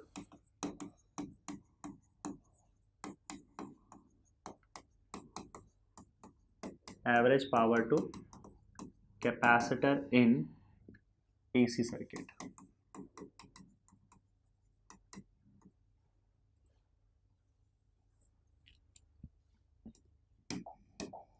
तो मान लो तुम्हारा ये रहा कैपेसिटर, इसके अक्रॉस तुमने AC सोर्स लगा दिया इस तरीके से। अब देखते हैं कि इसके अक्रॉस कोई एनर्जी यूज होता है क्या, या एनर्जी हीट में कन्वर्ट होता है, या पावर लॉस होता है क्या। तो again E is equal to आपका आ जाएगा E0 साइन ओमेगा टी, और इस केस में आप याद रखना कि आपका जो करंट होता है वो लीड करता है, तो अगर करंट लीड करेगा तो I is equal to I0 sine omega T plus π/2 हो जाएगा, और साइन ओमेगा टी प्लस π/2 जो होता है वो आपका कॉस ओमेगा टी हो जाता है। π/2 है इसलिए कॉस में कन्वर्ट हो जाएगा। π/2 प्लस थीटा मतलब π/2 प्लस थीटा मतलब फर्स्ट क्वाड्रेंट में। अच्छा, यहाँ पे π/2 माइनस थीटा मतलब सेकेंड क्वाड्रेंट में नहीं था, मैंने कुछ तो बताया था, यहाँ कुछ तो गड़बड़ कर दिया था मैंने। π/2 माइनस थीटा बच्चों मैंने सेकेंड क्वाड्रेंट में शायद बता दिया था ना, नहीं गलत कर दिया था। π/2 माइनस थीटा फर्स्ट क्वाड्रेंट में ही आ जाएगा, तो ठीक है ना। फर्स्ट क्वाड्रेंट में भी आपका साइन पॉजिटिव ही रहता है, तो साइन का आपका कॉज ही होगा, यहाँ पे साइन चेंज नहीं होगा, कोई दिक्कत नहीं है, ठीक है। सॉरी, वहाँ पे मैंने मिस्टेक कर दिया था। हाँ, π/2 प्लस थीटा जो है, जो अभी हम देख रहे हैं, ये सेकेंड क्वाड्रेंट में जाएगा, तो साइन ओमेगा टी प्लस π/2 ये भी कॉस थीटा ही होगा। साइन π/2 माइनस ओमेगा टी जो वहाँ देखा था वो भी कॉस थीटा ही होगा, तो बस कॉस थीटा ही लिखना है और कुछ नहीं। तो ये आपका करंट आ गया इस केस में, और ये आपका EMF आ गया इस केस में, ठीक है। अब हम बात करेंगे पहले तो इंस्टेंटेनियस पावर की। तो इंस्टेंटेनियस पावर जो है उसको हम क्या करेंगे, सीधा मल्टीप्लाई कर देंगे, power P is equal to E into I. तो E का वैल्यू यहाँ पे क्या है, E0 sine omega T, E0 sine omega T, और I का वैल्यू क्या है, I0 कॉस ओमेगा टी। तो आपका इंस्टेंटेनियस पावर क्या आ गया, E0 I0 sine omega T cos omega T, E0 I0 sine omega T cos omega T, ठीक है। चलिए, average power dissipated, average power dissipated in one cycle, average power in one cycle. तो कैसे define किया था हम लोग ने, P average is equal to integration from 0 to t P dt upon integration of या टोटल टाइम t। तो ये क्या है, work done in one cycle upon time taken for one cycle, ठीक है। वो चीज़ें मैंने लिखी नहीं है यहाँ पे, आप लिख सकते हो, आप लिख लेना। ये देखो, work done in one cycle की, work done in one cycle upon time for one cycle, तो मैंने डायरेक्टली ये वाला स्टेप लिख दिया, integration of P dt from 0 to t upon time t। तो इसको लिख सकते हैं हम लोग 1/t integration from 0 to t P dt, P का वैल्यू क्या है, E0 I0 sine omega T cos omega T. तो E0 I0 sine omega T और cos omega T dt। E0 I0 constant से बाहर आ जाएंगे, E0 I0 upon T. Again फिर से जो पिछले केस में काम किया था वो यहाँ पे भी करेंगे, ऊपर नीचे 2 से मल्टीप्लाई करेंगे, तो नीचे का 2 मैं पहले ही बाहर ले रहा हूँ, देखो ध्यान से, और फिर मैं यहाँ ऊपर जाके 2 से मल्टीप्लाई कर दे रहा हूँ, 2 sin omega T cos omega T D t. ठीक है, किया कुछ नहीं, ई नॉट आई नॉट बाहर ले लिया, ऊपर नीचे 2 से मल्टीप्लाई कर दिया, ऊपर का 2 यही है, नीचे का 2 मैंने बाहर ले लिया। अब फिर से यहाँ पे अगर फॉर्मूला देखोगे तो क्या हो जाएगा, E not I not upon 2t integration from 0 to t, 2 sin theta cos theta होता है sin 2 theta, that is sin 2 omega T D T. अब देखो ये वाला पहले से हमें पता है कि 0 होने वाला है, तो पहले से हमें आंसर तो पता चल गया है, लेकिन आपको सॉल्व करके दिखाना पड़ेगा। तो साइन, अब मैं यहाँ पे काम करता हूँ, इसको इक्वेशन 1 लिख देता हूँ और मैं सिर्फ इस इंटीग्रेशन को सॉल्व करता हूँ जो कि 0 आएगा हमें पता है। तो integration from 0 to T sine 2 omega T D t, ये क्या होगा, साइन का इंटीग्रेशन होता है कॉस, तो ये हो जाएगा आपका, सॉरी माइनस कॉस, तो माइनस कॉस 2 ओमेगा टी, और ये इंटीग्रेशन आपका जाएगा 0 से लेकर टी तक, माइनस मैंने बाहर रख लिया, साइन का माइनस कॉस थीटा होता है, साइन का इंटीग्रेशन माइनस कॉस होता है। ठीक है, अब चलो डालो यहाँ पे क्या हो जाएगा, माइनस तो ऐसे रहने दो, कॉस 2 ओमेगा, पहले कैपिटल टी आएगा, फिर माइनस आएगा, और फिर आपका कॉस 0 आ जाएगा। ठीक है, टी के जगह पे, पहले टी के जगह पे कैपिटल टी, फिर माइनस लिखोगे, और फिर टी के जगह पे स्मॉल, सॉरी लोअर वैल्यू 0 डाल दोगे। तो यहाँ पे फिर से आप देख सकते हो, that will be equal to minus cos 2, omega का वैल्यू होता है 2 pi by t into t, ये हो गया, अब माइनस कॉस 0 1 होता है ना, फिर से टी और टी हो जाएगा कैंसिल, कॉस 4 पाई हो जाएगा, minus cos 4 pi minus 1, cos 4 पाई का वैल्यू होता है 1, 1 माइनस 1 0, तो ये हो जाएगा 0। तो ये इंटीग्रेशन आपका 0 हो गया। सो देयरफॉर फ्रॉम 1, ये वैल्यू अगर आप इंटीग्रेशन का यहाँ पे 0 डाल देते हो तो पी एवरेज आपका क्या हो जाएगा, 0 हो जाएगा। तो यहाँ पे भी आप लिख सकते हो average power across capacitor in AC circuit is 0, capacitor in AC circuit is 0।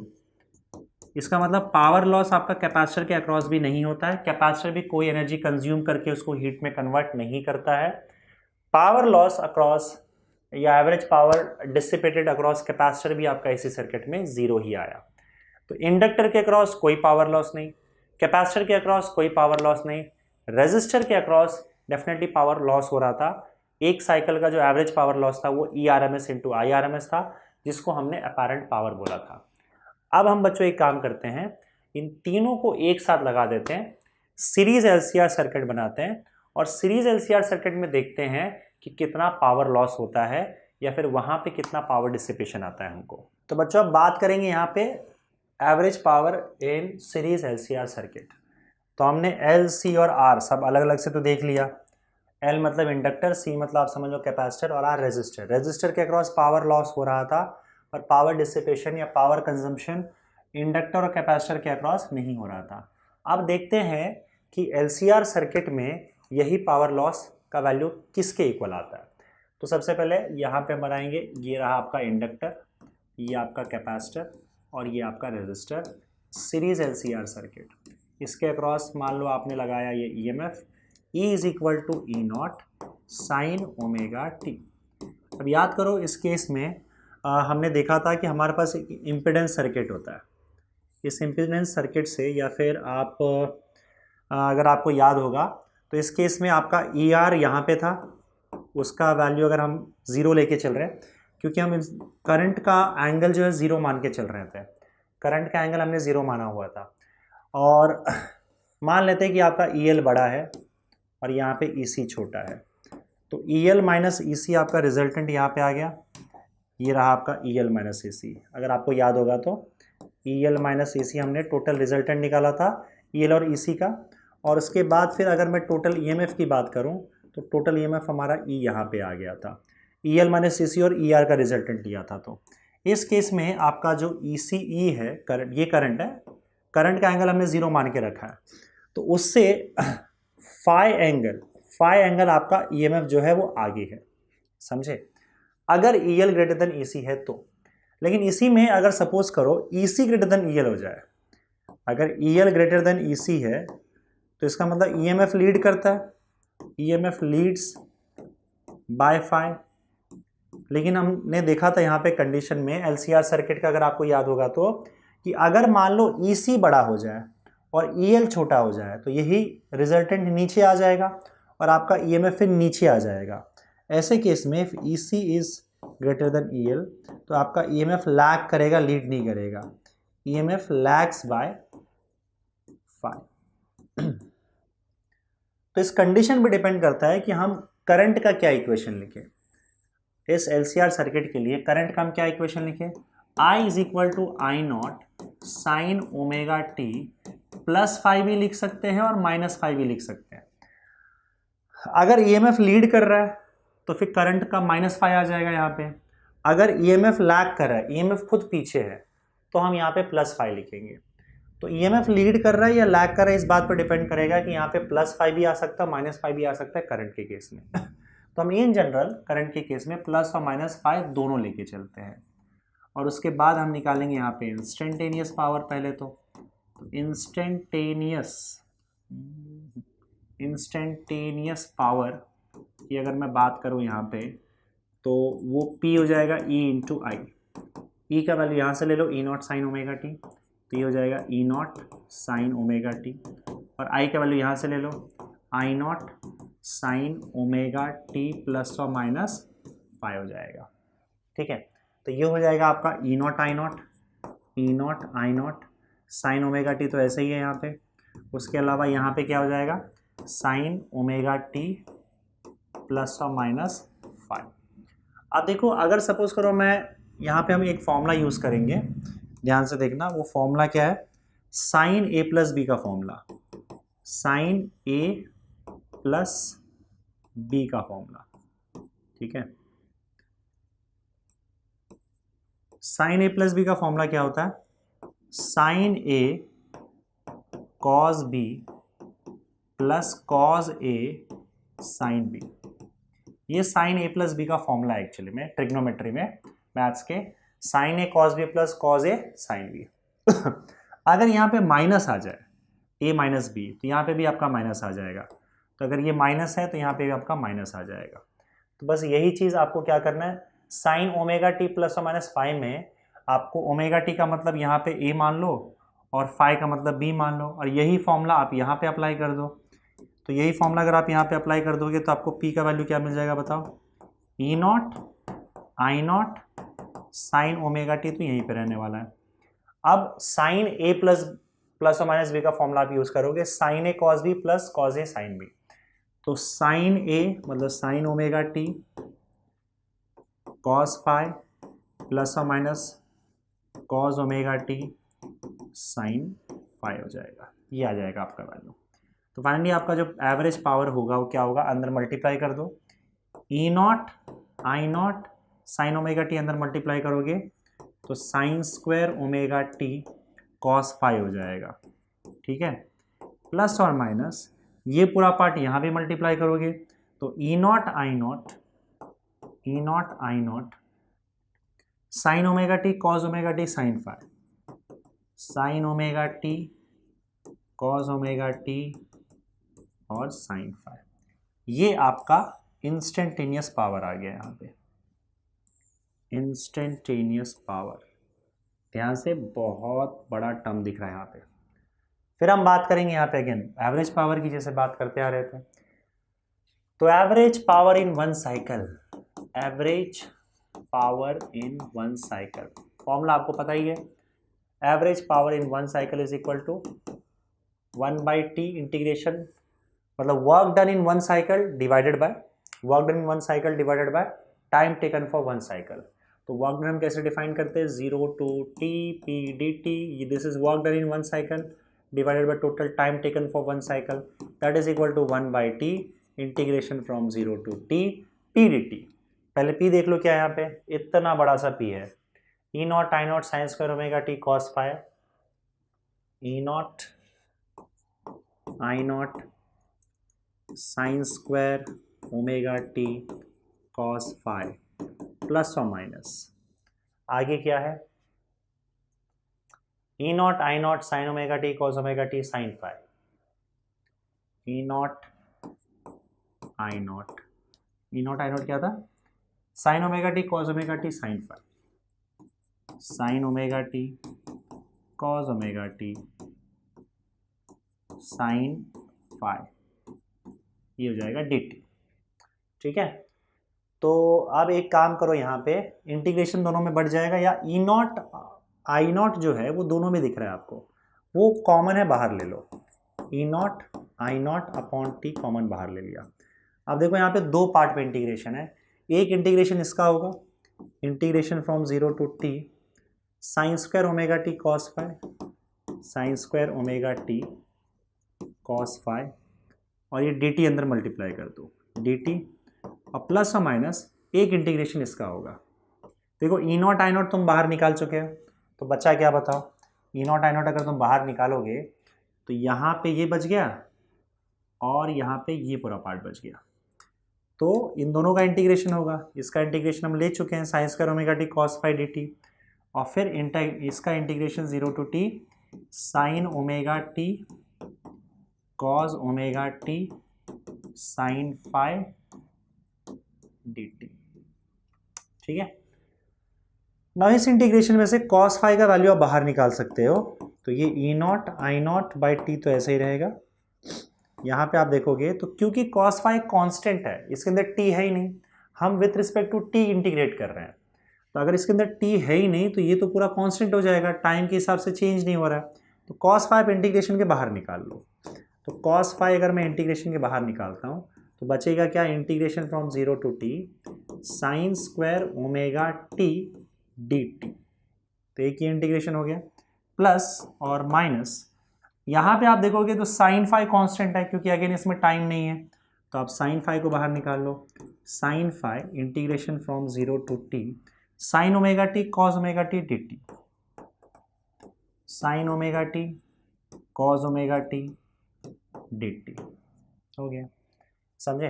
तो फिलहाल हमें इसको एक इक्वेशन वन लिख देते हैं यहाँ पे, let this be equation one, और यहाँ पे आप देख सकते हो दो इंटीग्रेशन आपको सॉल्व करना है, इस दो इंटीग्रेशन का वैल्यू आपको चाहिए, एक तो ये इंटीग्रेशन का वैल्यू और ये इंटीग्रेशन का वैल्यू।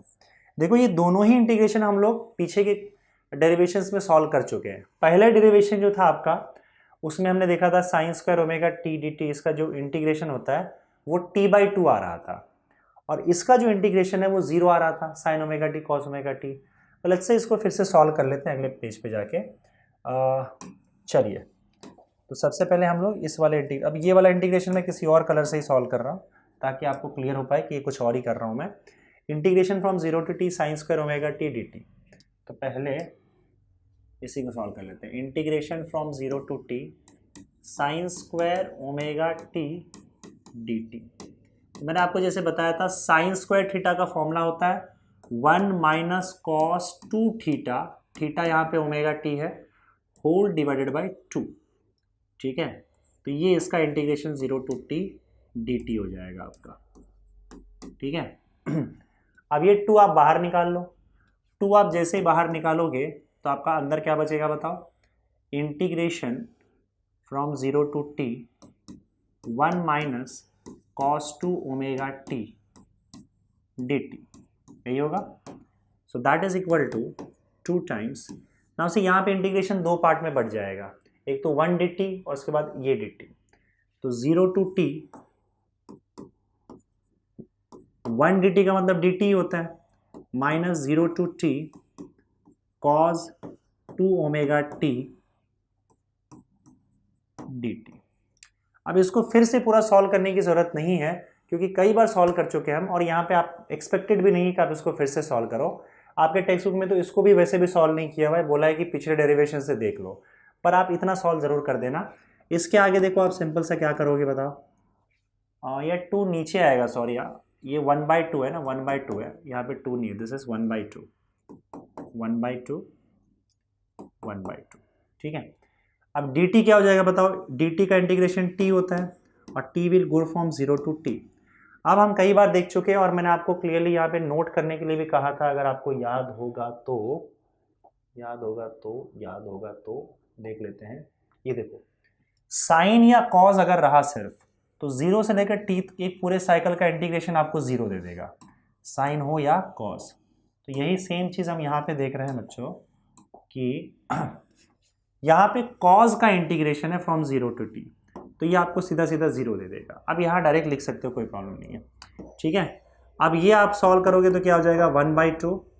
यहाँ पे आप देख सकते हो टी डालो पहले तो, फिर माइनस लिखो, फिर लोअर वैल्यू 0 डालो, तो ये आपका क्या हो जाएगा t/2 आ जाएगा। इसका मतलब integration from 0 to T sine square omega T D T, sine square omega T D t, this will give you t/2, t/2, this will give you t/2।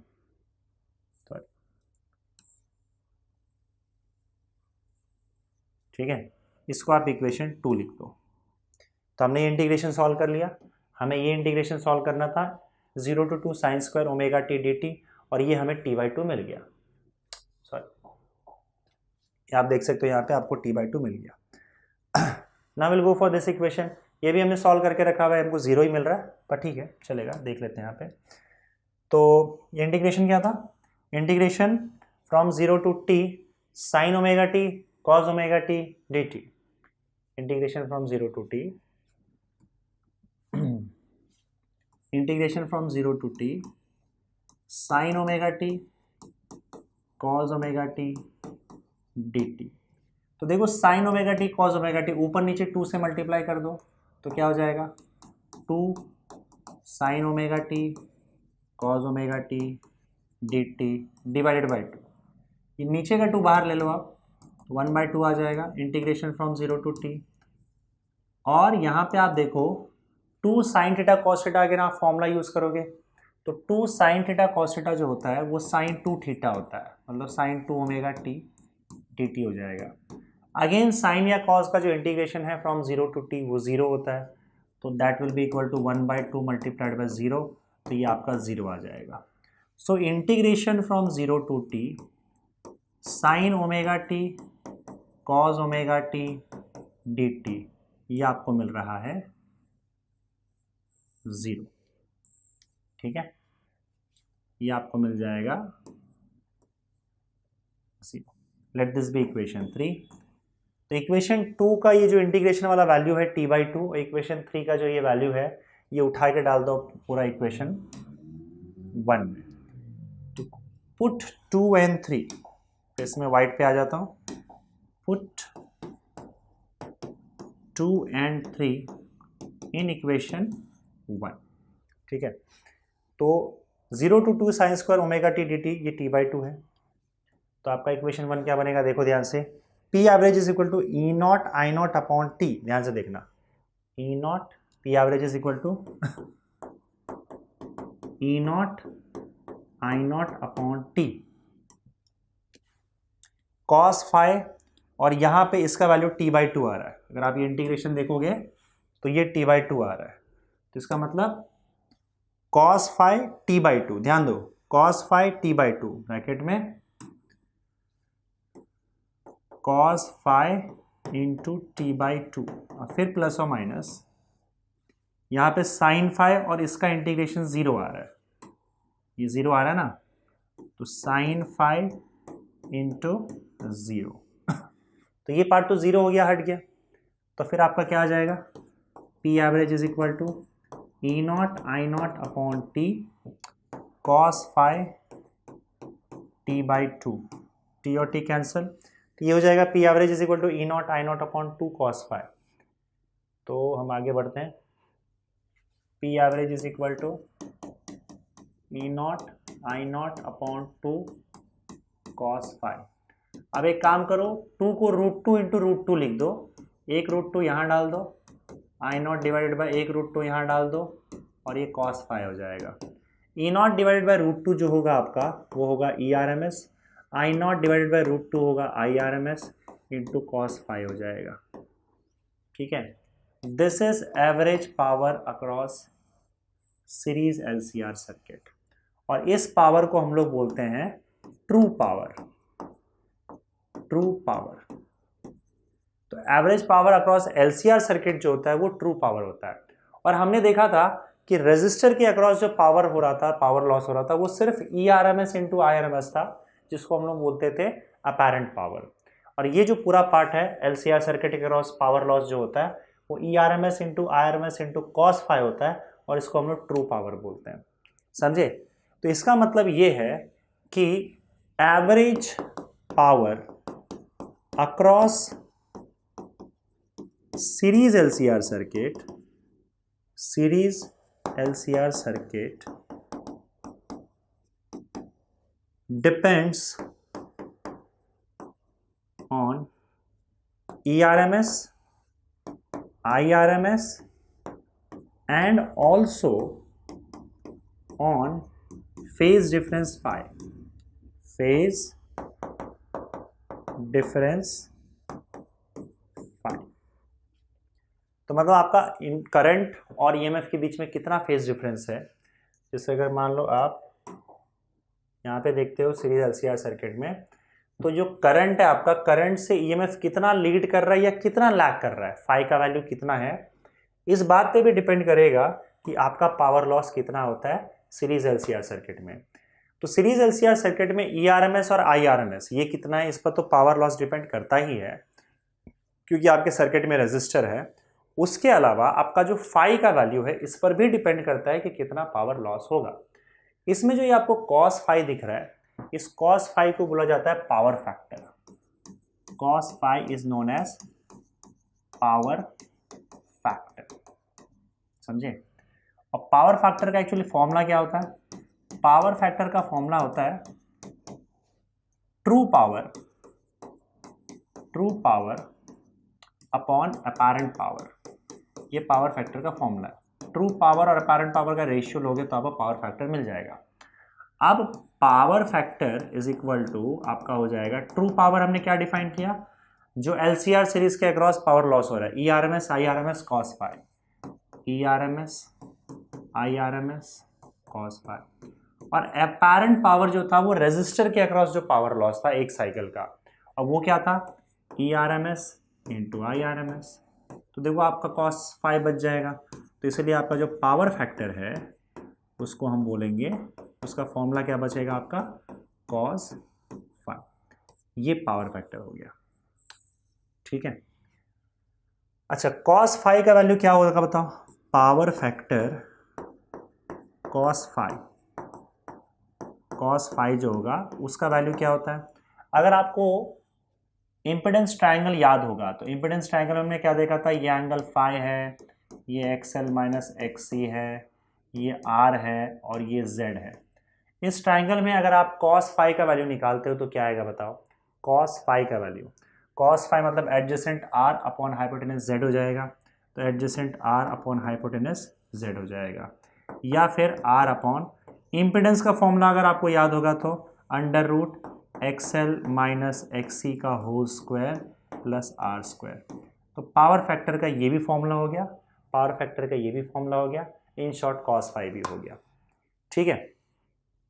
देखो ऑब्वियसली बात है, पावर फैक्टर का value जितना ज़्यादा होगा, power factor का value जितना ज़्यादा होगा LCR सर्किट में पावर लॉस भी उतना ही ज़्यादा होगा।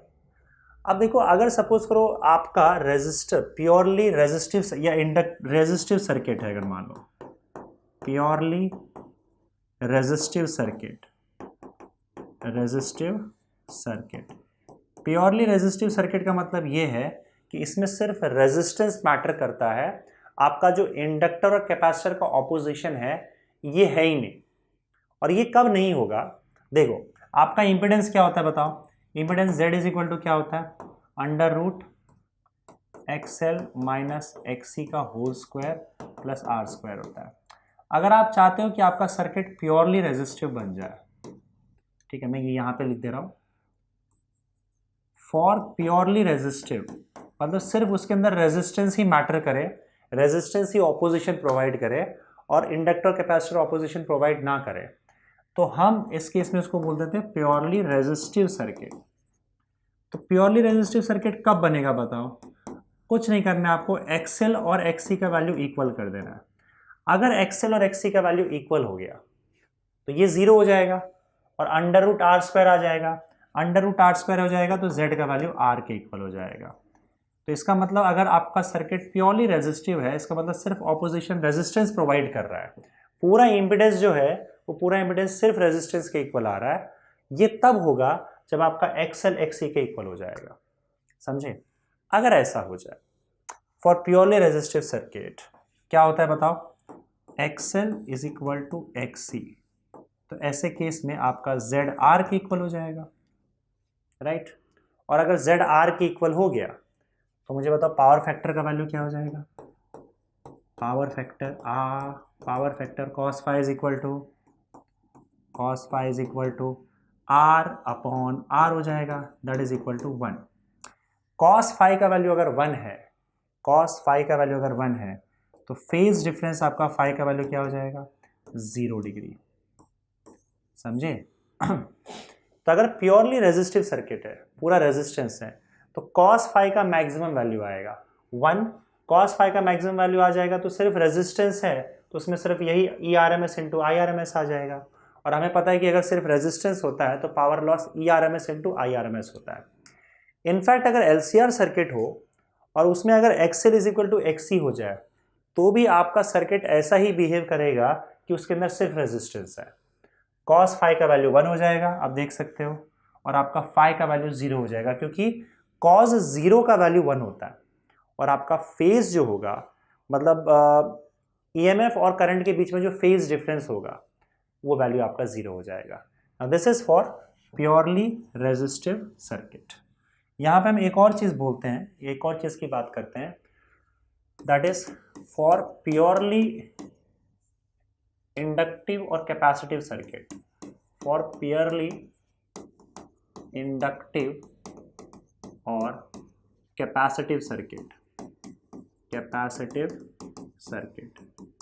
मतलब इसमें रेजिस्टेंस ना हो, या तो सिर्फ इंडक्टर हो या तो सिर्फ कैपेसिटर हो, समझे, और रेजिस्टर ना हो, मतलब रेजिस्टेंस आपका 0 हो। तो अगर रेजिस्टेंस 0 हो जाएगा तो मुझे बताओ पावर फैक्टर का वैल्यू क्या हो जाएगा, power factor cos phi is equal to R by Z होता है, तब तो आपका पावर फैक्टर का वैल्यू क्या हो जाएगा, 0 हो जाएगा। पावर फैक्टर 0 होने का मतलब होता है कि no power loss, P average will be 0, तो आपका कोई पावर लॉस नहीं होगा और P average will be equal to 0। तो ये हमें पता है कि अगर रेजिस्टर होगा ही नहीं सर्किट में तो पावर लॉस तो 0 ही होता है। ऐसे केस में जो करंट फ्लो होता है, जैसे मान लो इंडक्टर लगा दिया तुमने सिर्फ, और इंडक्टर लगाने के बाद ये एसी सोर्स लगाया, ऐसे केस में जो करंट फ्लो हो रहा है, इस केस में आपका एवरेज पावर लॉस जो होता है वो 0 होता है। इवन अगर आपने कैपेसिटर सिर्फ लगा रखा है और इस केस में जो भी करंट फ्लो हो रहा है इसके अंदर, इस केस में भी आपका पावर लॉस 0 हो रहा है। मतलब ये करंट फ्लो होने के लिए आपका सोर्स से कोई एनर्जी नहीं खींचा जा रहा है, उसको वेस्ट नहीं किया जा रहा है। तो इस टाइप का जो करंट होता है,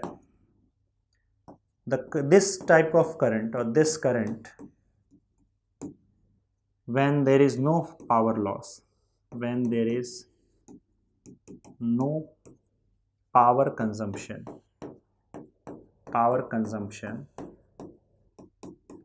is called idle current। इसको हम क्या बोलते हैं, आइडल करंट। तो जब पावर फैक्टर 0 हो जाए, पावर लॉस 0 हो सर्किट में, उस समय जो करंट फ्लो होता है उसको हम लोग क्या बोलते हैं, आइडल करंट बोलते हैं, क्योंकि ये कोई पावर लॉस नहीं करवाता। आइडल करंट बोलते हैं या फिर वैटलेस करंट बोलते हैं, वैटलेस करंट, क्योंकि ये कोई पावर लॉस नहीं करवाता है और इसके लिए कोई पावर कंजम्पशन की जरूरत नहीं पड़ती है, पावर के यूज की जरूरत नहीं पड़ती है इस करंट को मेंटेन करने के लिए। यहाँ पे कोई पावर लॉस नहीं हो रहा है। तो ये कब होगा, जब रेजिस्टर नहीं होगा सर्किट में। सर्किट में जब रेजिस्टर आता है तो वो पावर लॉस करवाता है, वो हीट में एनर्जी कन्वर्ट करके वेस्ट कर देता है। अगर रेजिस्टर नहीं होगा तो हीट में कोई एनर्जी वेस्ट नहीं होगा और आपका जो एनर्जी है वो, या पावर है, वो पावर कंजम्पशन नहीं होगा। मतलब पावर यूज़ करके वेस्ट करके करंट फ्लो होना ये रेजिस्टर का काम है। कैपेसिटर और इंडक्टर में ऐसा नहीं होता। कैपेसिटर और इंडक्टर कोई एनर्जी वेस्ट नहीं करता है, कोई पावर लॉस नहीं करवाता है, और इसलिए कैपेसिटर और इंडक्टर के केस में जो भी करंट फ्लो होता है उसे हम लोग या तो आइडल करंट बोलते हैं या फिर वैटलेस करंट बोलते हैं। समझ गए? तो बच्चों ये हुई बात आपकी पावर कंजम्पशन या फिर power across series LCR circuit की, ठीक है।